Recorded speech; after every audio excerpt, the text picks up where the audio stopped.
Considering he's been here for not even 4 days at this point, I would say getting inside the top 50 on Pat Fitzgerald's first signing day here isn't all too bad.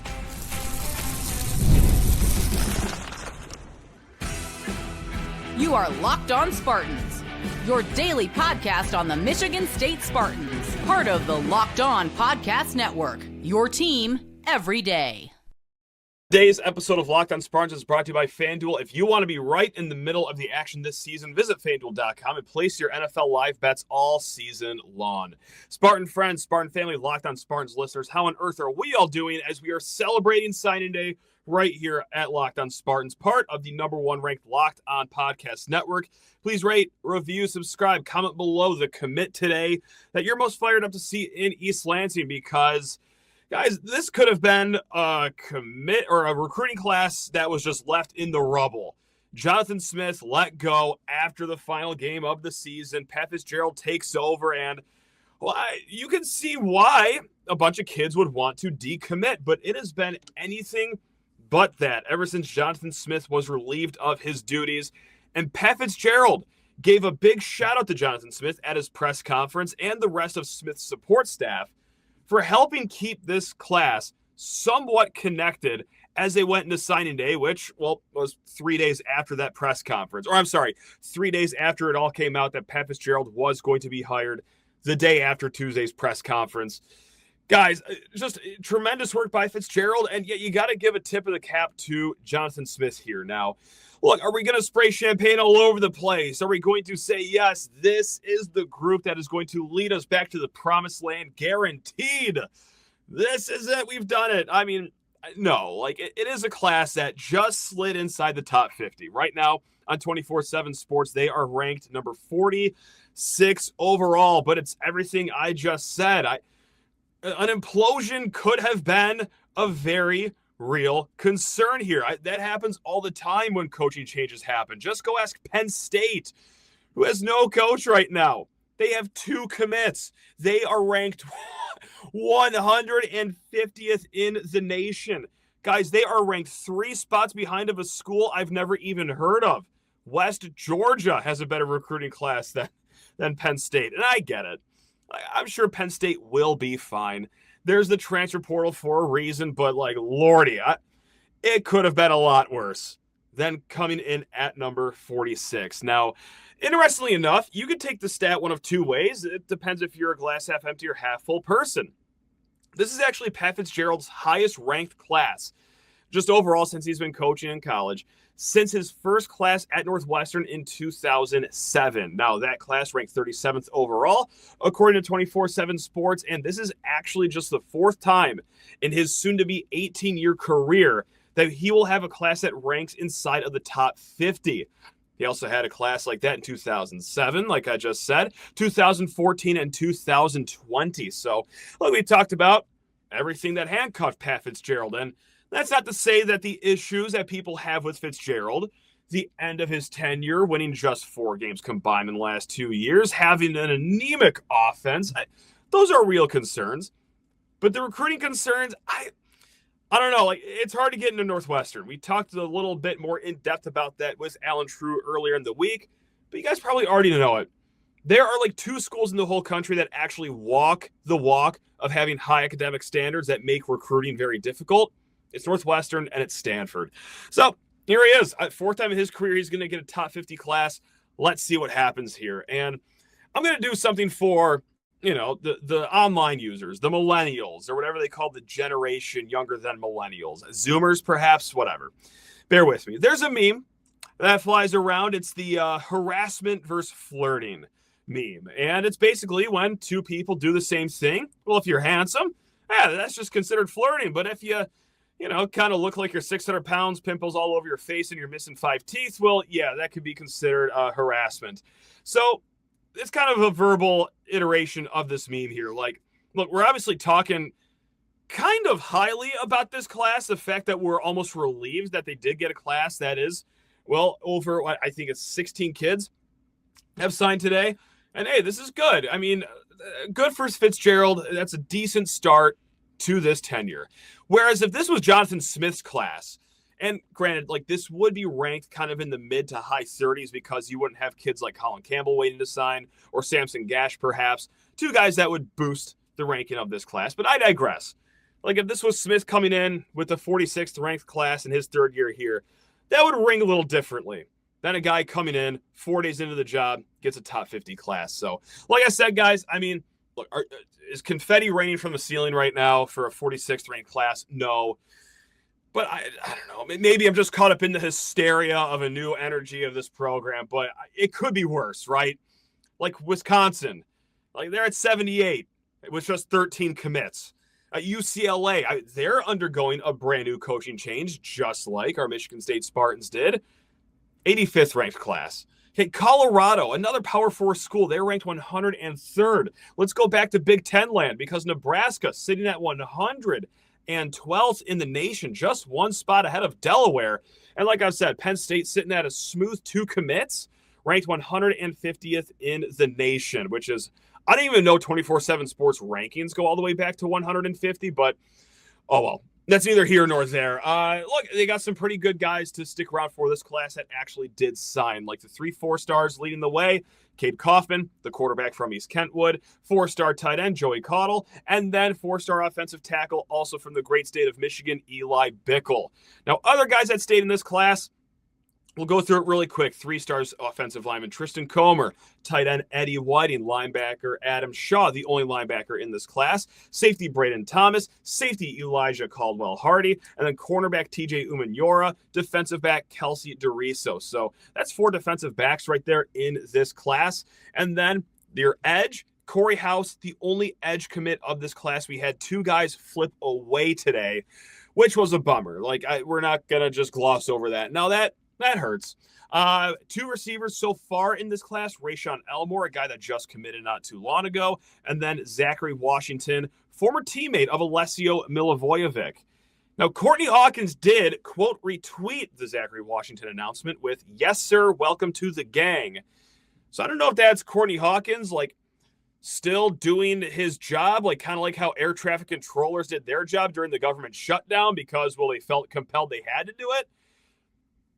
Or maybe that this guy's going to stay on the staff for another head coaching regime here in East Lansing, which I wouldn't hate. You know what? Keep Hawkins around. He's done a fine enough job. No issue there. Now, we had 3 kids recently commit to Michigan State. 2 did it today, but this first one did it earlier in November. We did not give enough shine to this kid. Defensive tackle Hudson Altman, 6'4", 280-pounder from Delaware, Ohio. Now, he's the number 79 ranked defensive tackle, number 32 kid overall in the state of Ohio, according to 24/7 Sports. Now, he's going to be the lone defensive tackle in this class. Christopher Knowles, decommitted from Michigan State, and from what I understand, I'm just not sure how committable it was once Pat Fitzgerald came into town, watched some recruiting film. That's the way I understand it. So we could have gotten another defensive tackle. There was one kid that we were waiting on, Yendor Mack, who visited either over the weekend or just before the weekend. He was down between Michigan State and West Virginia. He picked West Virginia. Now, 2 flips that happened today. One of them, we're really harkening back to our roots, guys. 3 stars. Underrated kids from the state of Ohio. This is interior offensive lineman Jack Ziarko. 6'4", 280 pounds, just like the last guy I talked about. Now, he is from Canton, Ohio, the number 84 ranked interior offensive lineman, number 52 kid overall in the state of Ohio. He flips from Miami of Ohio. So the offensive line class right now, it's Ziarko, it's Eli Bickel, you got Tristan Comer, and then maybe the crown jewel of this class, Colin Campbell. We'll talk about him here in a little bit. You also got a flip from safety, Jonathan Granby, who, from Roswell, Georgia, he flips from Georgia Southern. He's an all-around athlete. He played quarterback in high school, and he's ranked outside the top 2,000 players. But, hey, Pat Fitzgerald liked what he saw, so come on down. Or rather, I guess, come on up geographically for Mr. Granby here. Now, there are some kids that flipped away from Michigan State, guys. 2 of them being edge players, which I don't know if you guys have been following Michigan State football, but we could use help at the edge position. So this one kind of stings. Yes, the portal season's here. I get it, but still, nevertheless, Fasiale, who's from Seattle, plays at that storied program over there, O'Day Catholic. He flips to Utah, and then down in Louisiana, Chris Addison, whose tape I actually really liked. He's from a smaller town in Louisiana, probably an under-the-radar guy. He flips to Mississippi State, and then this one happened a few days ago. Jordan Van, defensive back, who he flipped from Virginia, he flipped to Louisville. So we're still waiting on 3 guys that were committed to this class that are pushing things back here a little bit to February, the other signing period. And these are some big names, guys, like Colin Campbell, top 200 player in the class. Okay, one of the best offensive tackles. Now, to be precisely, 24/7 Sports Composite, they have him ranked as the number 21 offensive tackle in the nation. However, this is where you're going to really have to battle for this kid. He's now the top offensive tackle that has not signed anywhere. The 20 ranked ahead of him have signed elsewhere, so that means he's the top guy at a very important position still on the board, also from Arizona. You're going to have to go over 3 time zones, or maybe it's 2. Someone fact-checked me on that. You get my point. This isn't like a homegrown kid in your own backyard. It would be really nice to have a top 200 player in the class. I know I'm breaking news here, but man, they're going to have to fight for this one. Now, he already visited Utah on an official in the summer, but Utah already has 2 offensive tackles in their class. So maybe the Utes are out of the running, but that's not going to stop many other top flight programs from courting Colin Campbell here. Samson Gash, another guy, 4-star wide receiver. Now, he is from Michigan, Detroit Catholic Central. He's a speed demon. Kind of up in the air with him right now. He says he's committed, but he's going to reopen the recruitment. So we all know what's going on there. Yes, Michigan State's still there. I believe he even called Michigan State a safe option, which that makes us feel really good. Glad to know that we're the safe option back home. But hey, I get it from the kid's perspective, all jokes aside. New coaching staff rolls in. He's going to be a highly sought-after wide receiver. Why not give yourself another 2 months of time before you sign? Love for it to be at Michigan State. This would be a really good wide receiver class should he also commit. And then the third guy, Jeremiah Favorite. Cornerback, he's going to weigh his options as well, it looks like. Now, before we get to our chat with Dante Razzano, talking about all things Pat Fitzgerald, his thoughts on it. Really quick, guys, all Big Ten special teams and defensive awards came out today. Your punter of the year is Ryan Eckley, who declared for the NFL not too long ago. And then defensive players that got some honors, Jordan Hall and Wayne Matthews, both honorable mention players. The offense is going to be named tomorrow, which I'm sure will be just decorated with MSU players, but it's okay. It's a new era. We're not going to focus too much on that. Guys, let's get to our chat with the one, the only Dante Rosano. But first, you need to talk your ears off about FanDuel Sportsbook. That's right. NFL Sundays move fast. One big play and suddenly, pow! Everything feels different. That's what makes live betting with FanDuel so exciting. You're not just watching the game, you're reacting to it in real time. With FanDuel, you can place bets as the action unfolds. We're talking every drive, every momentum swing, every highlight moment. Guys, live betting is the best when the game starts to shift. We're talking like when a receiver gets hot, or a running back gets the hot hand, or a defense you're starting to feel is tightening up a little bit. Or hey, how about that momentum shifting turnover? Well, that can flip a game right on its head. Guys, they got live spreads, live money lines, live player props. Guys, FanDuel's got a ton of it to keep you involved this NFL season. So, hey, you want to be right in the middle of the action for the rest of the season?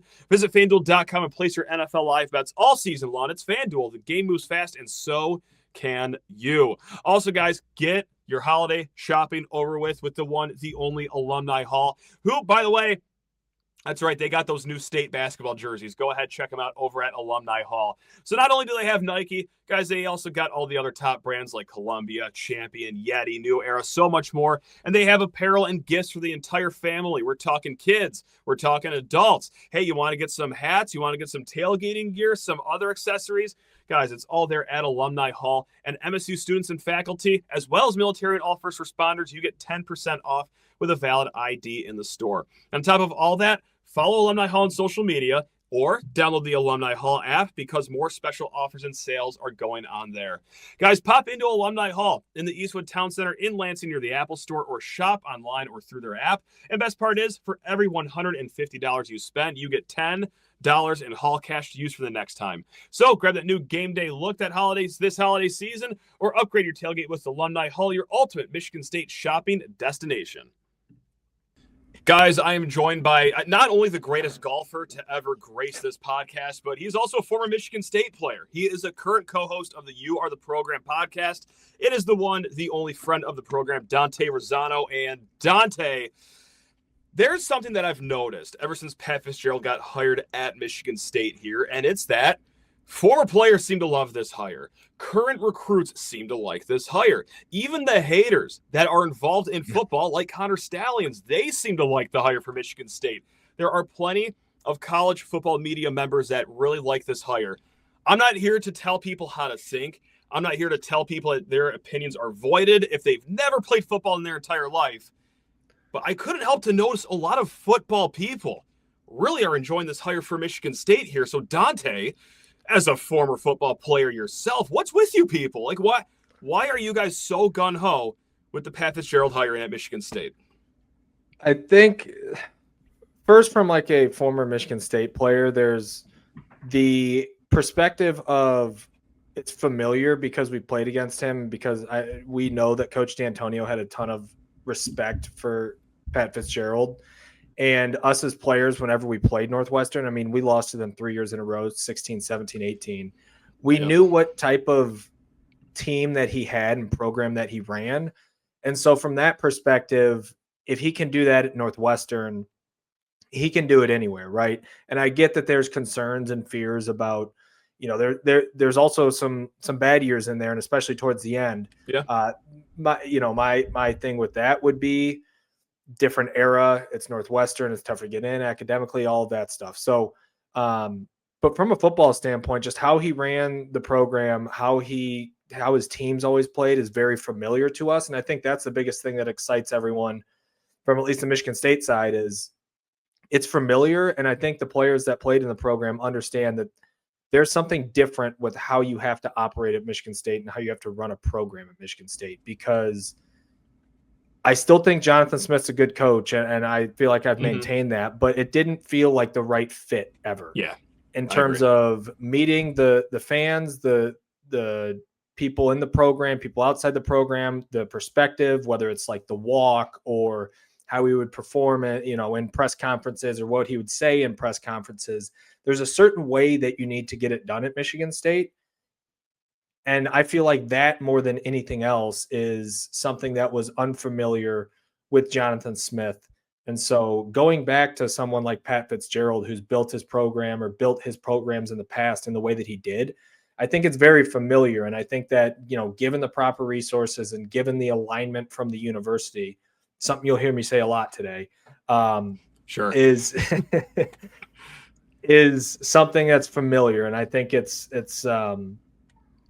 nice to have, that back in the program so quickly. I mean, it was 3 to 4 days ago that we were just watching this program and everyone's pulling their hair out down at Ford Field. So it feels good. I mean, it feels good. And I've been kind of surprised by like the more national landscape perspective on it. I've heard some negativity towards it, but in general, I mean, you just called out the Connor Stallions tweet. Great. Thanks for the pat on the back. And it's upsetting to hear anything from him, but I guess thanks. I appreciate your thoughts, I suppose. But I mean, of course, there are some people out there that, don't think that this is the right move. But boy, when it's just siloed with just football media, football players only, it seems like almost like an 85-15 split on it right now. And you summed it up pretty eloquently right there. You should do a podcast or something. You're very good with words, Dante. But yeah, I don't want to demean Jonathan Smith, of course. I do think he's a fine coach and everything, but it doesn't necessarily seem like there was like a get it factor here. And I know that's the wrong term to use because that's maybe suggesting that he's just not a smart person. But no, like Pat Fitzgerald at least is familiar with the conference. He's familiar with how things work at programs like Northwestern, like Michigan State, just these Midwest programs. So yeah, it's a familiarity there. And you mentioned that losing streak that Michigan State had against those good Northwestern teams. And yes, of course, the people that say like, oh, he crashed out at the end of his career at Northwestern, completely valid. But when they were at their best, what made them so hard to beat, Dante, as a player? It was a bit of a thing where I feel like Coach D'Antonio and the teams that we had, especially like when we were there, we always had good defenses, it felt like. And even in the obviously 18, 19, we had good defenses. 17, we even had a good defense, but our offense was better. It was kind of like a mirror image type thing. How they built their program, I said at the beginning, and I'll continue to say it, is up front, they were always really tough. Defensively, especially their defensive lines, we always give our co-host Brian a lot of flack because there's a great picture of him. I think it was in 2016 getting planted by someone. I think it was a safety. Okay. And it was against Northwestern. And that name is etched into his brain forever. And it's just kind of that type of formula that they had, and it made them tough to beat because they I don't want to say emulated us, but they built their program very similar to how we wanted to build it. It was tough, blue collar, chip on your shoulder. We're gonna prove something to you. We're gonna play physical, and it felt like a lot of times when Michigan State was rolling even before we got there, that's how we did it. And it was defense and up front. We were going to maul you. And so, when Northwestern was rolling, I think that was one of the things that always scared you a little bit is when they were rolling, they played the same formula, and there's a chance that they were going to take you out that day. So, they were just always prepared. And so that's one thing that I'll say a lot, especially in the next 9 months leading up to the season. I expect an identity to be back in Michigan State football. We have not had an identity since really even 2019. We at least had the identity of we had one of the better defenses in the country. Yeah, totally. And there's something to that. Yeah, I can't tell you. It makes it so much harder to build a program. Jonathan Smith's identity was supposed to be offense and offensive line, running the football, right? Did we do that? Did we establish that? And that's what. Not really. No. I'm gonna break some news here. No.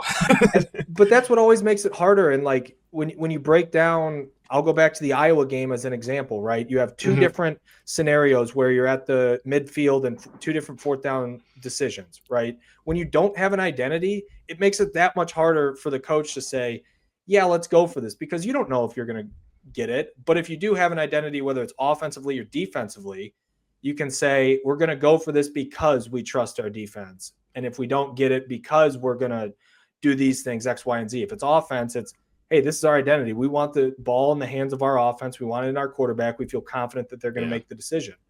But we haven't had that for so long. I mean, Kenneth Walker's been our only identity for the last 5 years. So that's what I'm looking forward to. Was there anything at the press conference that he said that really caught your attention? We went through a lot of it yesterday on both shows that we recorded, so I'm not going to go into the whole weeds of it all. But as a former player, anything perk your ears up that he said during the press conference? I'll go back to something I said in the first answer, and it's alignment. I feel like I've been saying it for 2 to 3 years, ever since, Luanna Kay and Mark Hollis leave, when we were stable as a football or as a university program, everything that happened in fallout since then, it's been a revolving door at the president and at the athletic director. And because of that, then the donors kind of don't know where to go, X, Y, and Z, right? And so each President Gustowitz, athletic director Jay Batt, Pat Fitzgerald, all talked about alignment at the university is the biggest thing that by far and away. And then obviously with the announcement in the last 24 hours of the $1 billion initiative with a B, That's right. That to me is you need that at a place like Michigan State that has the potential to be a top 15, top 10 job in terms of football. But it's not an LSU. It's not an Ohio State. I hate to say it. It's not a Michigan to where it's turnkey. No matter what coach you get there, they all know what it's supposed to be. The donors know what it's supposed to be. And this is what we're going to achieve towards. And when you don't have that and it's kind of floundering for a couple of years at Michigan State, it can kind of get away with you. But I think that's the biggest thing that I heard all three of them talk about was the alignment, because once the alignment's there from the president wanting a good football team, the athletic director wants a good football team, they steer the vision, right? And then when you have a good head coach that can kind of sell that vision as well, that's what gets me excited. I don't know how long it's going to take to turn it around, if it's going to be immediate. Things happen these days that are quicker than, you can believe, like Indiana or Vanderbilt, right? But I think that's the biggest thing by far that I took away was just how they all talked about the alignment at the university. And that's a really positive thing. It's not nothing either, especially when you're looking around to seeing other coaching searches happen right now. I read a great piece on CBS Sports about the Lane Kiffin saga. And it didn't really materialize with Florida because, there's no seemingly alignment within that whole university from the academic side, the athletic side, communicating with Lane. And that's just a one-off. But tell me that Penn State doesn't seem just a touch unaligned right now, or misaligned, I think is the proper word to use. But it's not guaranteed that success will happen with alignment. But boy, it makes it a whole lot harder if it's all over the place. Just like you said, last few years, it has been a revolving door with everyone. President, AD, football coach. Can we at least keep a band together for 2 consecutive years, Dante? I mean, let's have a good time. Let's try this out, guys. So I don't know. I'm a fan of all 3 guys right now. President G, I'll leave it at that. I won't even try his last name right now. J Bat.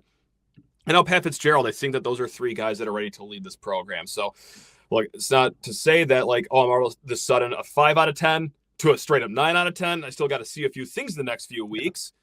But let's talk about that, because I'm interested, obviously, who stays on the roster, who the staffing hire is going to be, specifically on the offensive side of the ball, because that's where things really fell apart in his late years at Northwestern. I also want to see what kind of resources we'll be cooking with, yada, yada, yada. But you don't even have to pick anything I just said, Dante.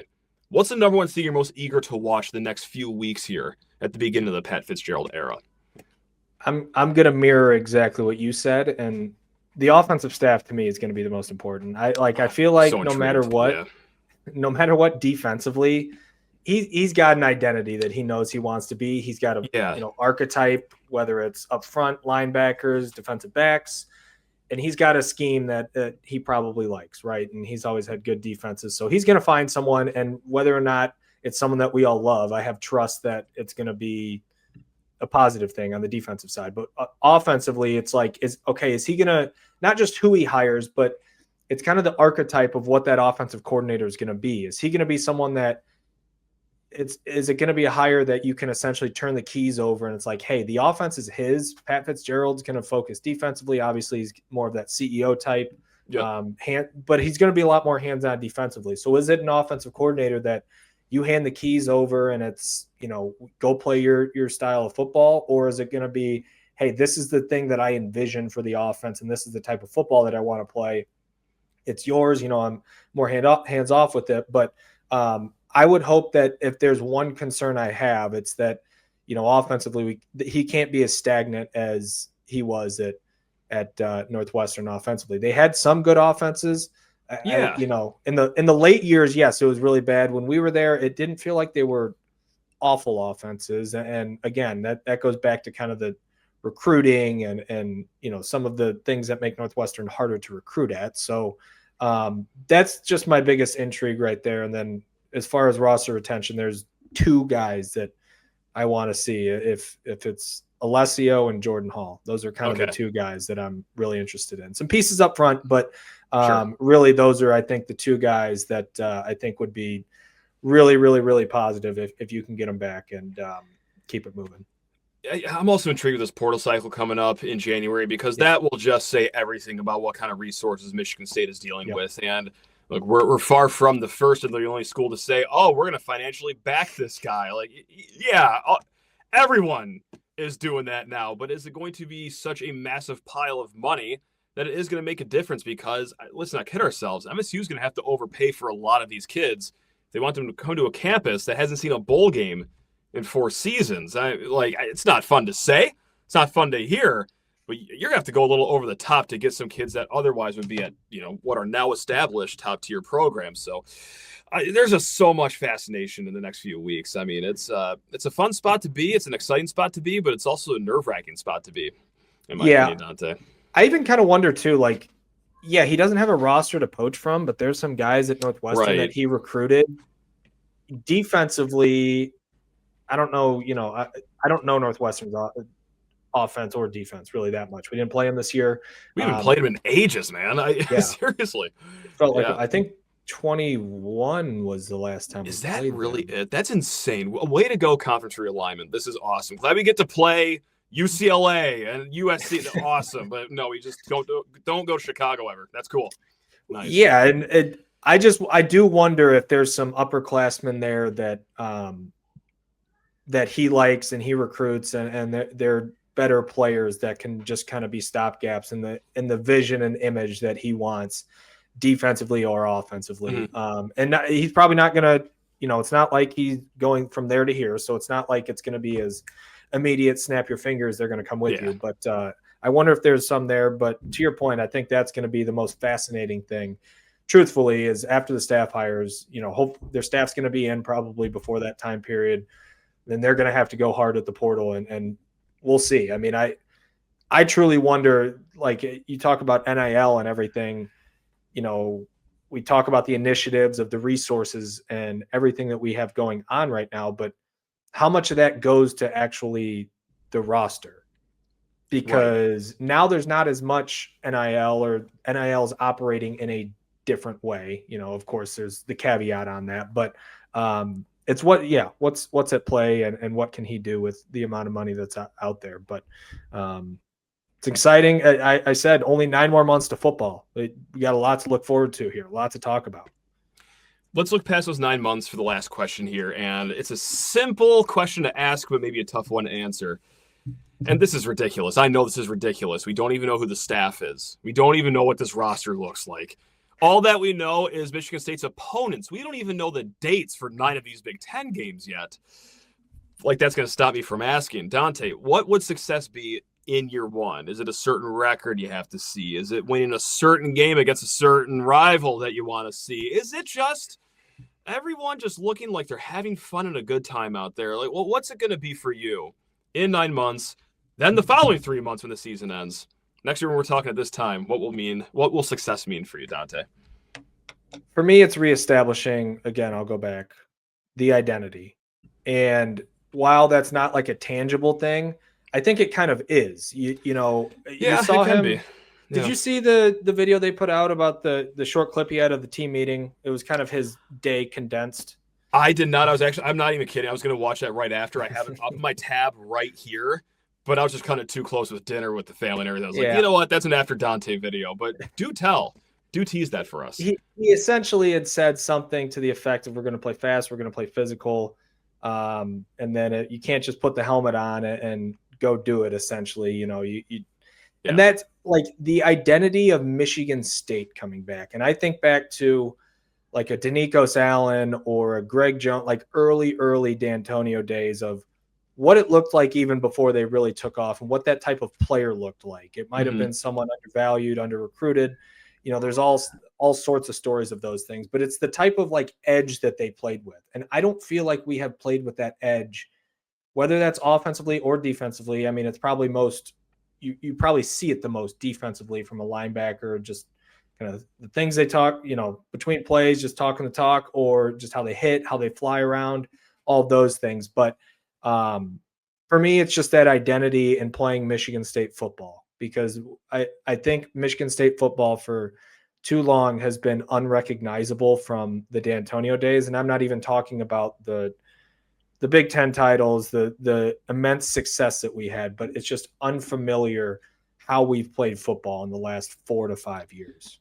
I would agree 100%. So Dante, always love talking to you, especially, in such exciting times going on in East Lansing. So can't thank you enough for hopping on. Guys, if you want more Dante Rosano, and who wouldn't, of course, you are the program podcast. You guys do fantastic work over there. And guys, if for some reason you're not tired of listening to this show this week, despite having 2 episodes a day basically for the last week, we got more to talk about this week. Sure, football's exciting. Yeah, basketball's cooking.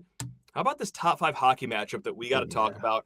We're going to talk about it tomorrow. We'll still talk about football tomorrow. And then at the very, very end of the week, yes, crossover episode with Locked On Blue Devils, getting you ready for the top 10 showdown at Breslin Center Saturday. My God, Dante, look, it's always great to be a Spartan, even in the down years. But oh my goodness gracious, it has been sensational to be a Spartan this week. Oh, I feel alive again. Come on, let's go.